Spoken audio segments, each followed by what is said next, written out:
एक ज़रूरी खबर आपके लिए लेकर आते हैं। अगर आप महाराष्ट्र में या फिर मुंबई में रहते हैं तो प्रॉपर्टी खरीदना थोड़ा महंगा होने जा रहा है, क्योंकि सरकार ने रेडी रेकनर रेट्स में बढ़ोतरी कर दी है। डिटेल्स के साथ हमारे सहयोगी अनुराग शाह जुड़ गए हैं। अनुराग, जो घर खरीदना चाहते हैं, देखिए मुंबई तो हमेशा से एक चैलेंज रहा है घर खरीदने के लिए, और ये फिर से एक थोड़ी सी टेंशन वाली चीज़। बताइए क्या डिटेल्स हैं इसके।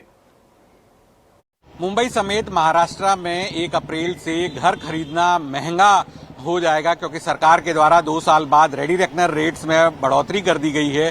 रेडी रेकनर रेट को सर्कल रेट भी कहा जाता है, जहां पर उस रेट के ऊपर घर खरीदार को स्टैंप ड्यूटी चुकानी होती है और सरकार का अनुमान होता है उस प्रॉपर्टी का वैल्यू को लेकर, उसे रेडी रेकनर रेट कहा जाता है। और जो बढ़ोतरी हुई है वो औसतन 3.89% हुई है। अगर एरिया वाइज बात करें तो मुंबई के अंदर 3.39%, नवी मुंबई के अंदर 6.75%, थाने के अंदर 7.7%, नासिक के अंदर 7.31% और सोलापुर के अंदर जो रेडी रेकनर रेट में बढ़ोतरी हुई है वो 10% की हुई है।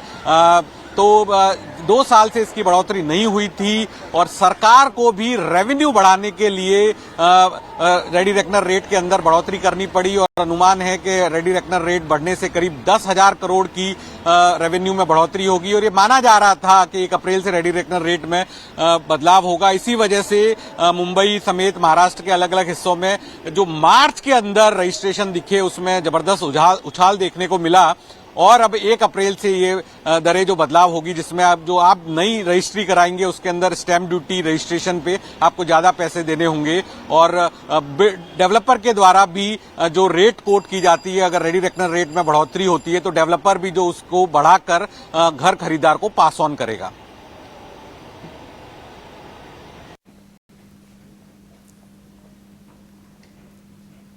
बहुत शुक्रिया। थोड़ा सा जो बायर्स हैं उनके लिए थोड़ी टेंशन की बात ज़रूर है। देखिए 6% अच्छा खासा होता है। अगर आप घर खरीद रहे हैं अगर 1 करोड़ रुपए का, तो आपके जेब पर काफ़ी ज़्यादा बोझ बढ़ जाता है। ये रेडी रेकनर रेट, जिसको कि अलग अलग जगहों पर अलग अलग नाम से जाना जाता है। दिल्ली एनसीआर में इसको सर्कल रेट के नाम से भी जाना जाता है। मुंबई महाराष्ट्र में इसको रेडी रेकनर रेट कहते हैं।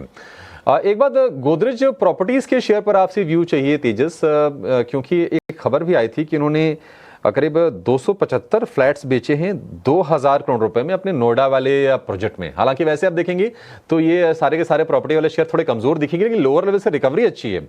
चाहे आप मैक्रोटेक देखें या गोदरेज प्रॉपर्टीज देखें, लोअर लेवल से रिकवर जरूर कर रहे हैं इंट्राडे में, ये भी जो कमजोर शुरुआत हुई थी। अच्छा, तेजस हमारे साथ नहीं है, चंदन जी हैं। चंदन जी, एक बार आप जरा गाइड कीजिए प्रॉपर्टी वाले शेयरों पर।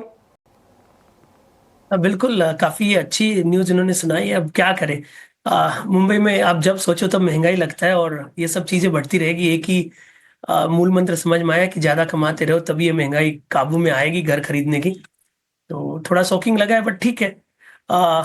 गोदरेज प्रॉपर्टी की हम बात करें तो नीचे के लेवल से रिकवरी है, बट कहीं ना कहीं निफ्टी रियलिटी में इतना बड़ा मोमेंटम नहीं देखने को मिल रहा है। भले इनकी इन्वेंट्री और ये सब चीजें हो रही है, बट कहीं ना कहीं थोड़ा सा कंसोलिडेशन फेज लगेगा, क्योंकि बाजार की रिकवरी में रियल एस्टेट काउंटर ने इतना परफॉर्म नहीं किया है। तो मेरा ऐसा मानना है काफी सेलेक्टिव रहना पड़ेगा। आप यदि गोदरेज प्रॉपर्टी की यदि बात करते हो प्राइस पैटर्न में, तो इमीडिएट बेसिस पे सपोर्ट है वो लगभग 2060 के आसपास का है। अपसाइड के लेवल है वो 2200 के आसपास बन रहे हैं। आप डीएलएफ की बात कर रहे हो तो 6 दिन का करेक्टिव मूव कंप्लीट हुआ है, सपोर्ट है वो 660 के आसपास का है। तो कहने की एक रेंज बाउंड बायस कंपैरेटिवली देखने को मिल रहा है। ऐसा लग रहा है कि बाजार रिकवर होता है तो नीचे के लेवल से रिकवरी होगी। तो कंपैरेटिवली रेंज बाउंड या फिर केप्ड अपसाइड जैसा प्राइस बिहेवियर ऑलमोस्ट सारे रियल एस्टेट काउंटर में देखने को मिला है।